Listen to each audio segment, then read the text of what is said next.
Assalamualaikum warahmatullahi wabarakatuh. Salam semangat untuk kita semua. Semoga semua dalam keadaan sehat walafiat. Oke, perkenalkan saya Ruli.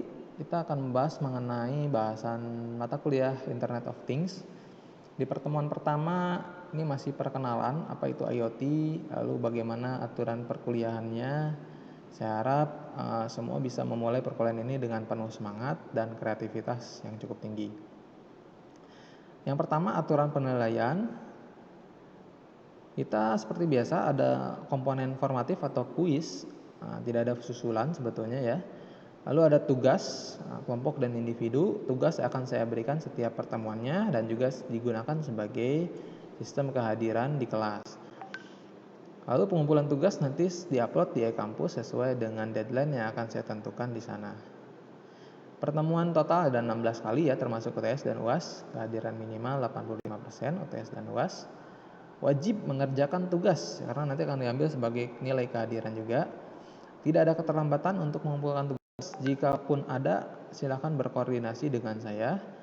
Lalu tidak ada plagiarisme terhadap tugas. Nanti ada sama berarti nilai ya saya dikurangi ya.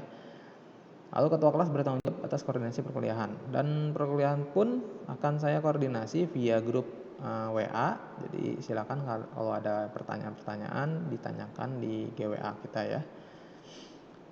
Oke, silabusnya nanti ke depan kita akan mengenal apa itu IoT dan Arduino, lalu input output di Arduino dan sensornya itu seperti apa. Lalu setelah UTS kita akan belajar mengenai pengendalian alat-alat perangkat motorik dan komunikasi I2C, lalu komunikasi Arduino dan internet. Oke, IoT itu apa? Di sini IEEE mendefinisikan seperti ini ya. Jadi Internet of Things itu ini sebuah sistem yang terdiri dari jaringan sensor, aktuator, dan objek yang smart ya.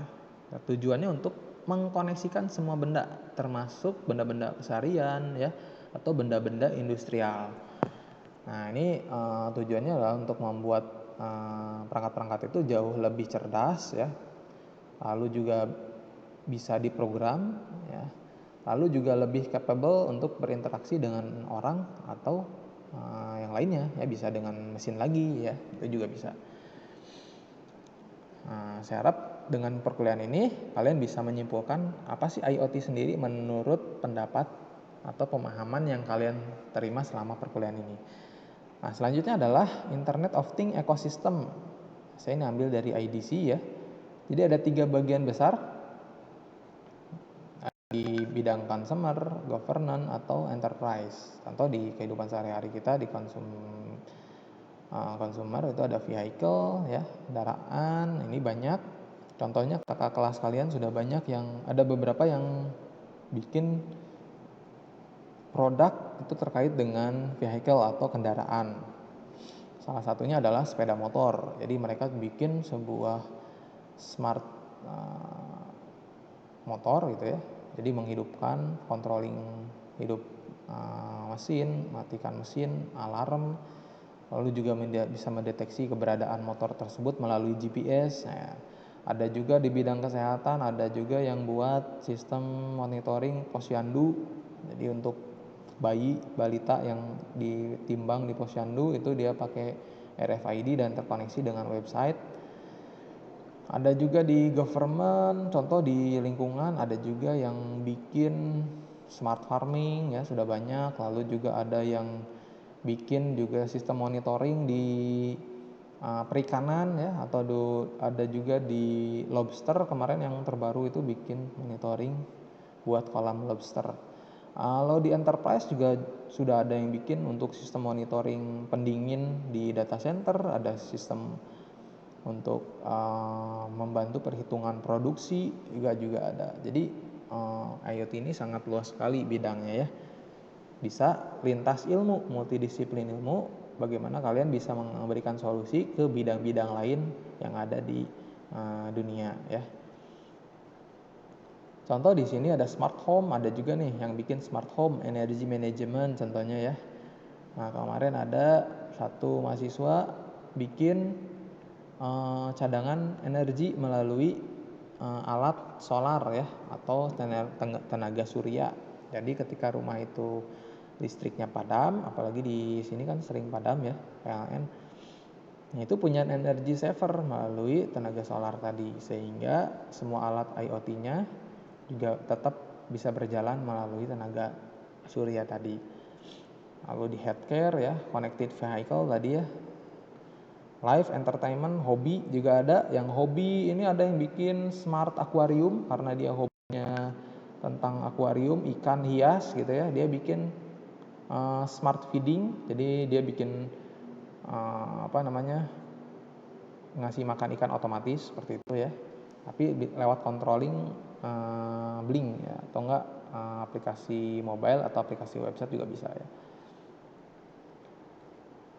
Kalau yang smart pet itu kalau nggak salah ada yang bikin dia ngasih makan kucing juga ada ya, jadi simple. Jadi saya harapkan sih kalian bisa menggali kreativitas kalian gitu ya, bagaimana membuat sebuah perangkat yang bermanfaat ya, bukan masalah kompleksitas atau kerumitan, tapi bagaimana kita awali dengan benda-benda atau alat-alat sederhana tapi memiliki manfaat yang terasa di sekitar kita. Ya, nanti jauh lebih gede-gedenya lagi di smart city, smart transportation, ya, smart grid, smart water, environment dan lain-lainnya. Ya, lalu di enterprise tadi ada energi, ada smart healthcare, smart retail, smart agriculture ya. Yang suka bercocok tanam tuh ya boleh bikin smart agriculture. Misalnya di rumahnya saya punya panen ini cabai misalnya atau rawit gitu ya, bisa juga tuh ya bagaimana mengontrol kualitas tanahnya dan lain-lain ya. Oke, ini banyak sekali yang dapat kalian pelajari. Nanti sambil berjalan kita akan berbagi kreativitas, berbagi ide, berbagi pengetahuan bagaimana kita membuat sebuah perangkat sederhana IoT. Saya harapkan nanti di akhir dengan adanya tugas besar, kalian bisa membuat tugas berkelompok untuk membuat sebuah perangkat sederhana IoT yang bisa memiliki manfaat bagi lingkungan sekitar. Oke, untuk pertanyaan, jika ada pendapat atau apapun, silakan nanti diskusikan di forum diskusi yang sudah saya buatkan di grup WA masing-masing kelas. Terima kasih atas perhatiannya. Sampai jumpa di pertemuan selanjutnya. Assalamualaikum warahmatullahi wabarakatuh.